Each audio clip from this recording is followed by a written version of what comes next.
Scientists found signals from the collision of two neutron stars crashing into black holes have been detected for the first time. The groundbreaking detection was published in the astrophysical journal Letters.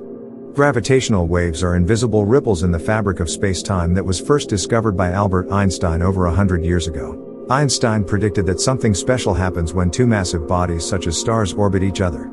He believed that this kind of movement could cause ripples in space-time. These ripples would spread out like the ripples in a pond when a stone is tossed in.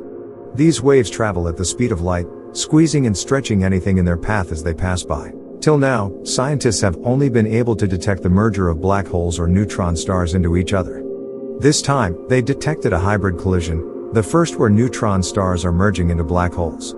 The wave suggested that a neutron star bigger than our sun had been sucked in by a black hole. The black hole had a mass equal to that of 9 suns. The event was so far away that the wave reached Earth 900 million years after the first ripple in space-time was created. 10 days later, they detected another signal in which a neutron star 50% more massive than the Sun crashed into a black hole 6 times the size of the Sun, at an even farther distance around 1 billion light-years away. The first gravitational wave was detected by the US-based LIGO in 2017, when a pair of colliding neutron stars merged. While the 2017 detection was also confirmed by a large number of telescopes around the world by studying various forms of radiation from the merger. But this time, no such flashes of lights or radiation were observed by astronomers who searched the skies.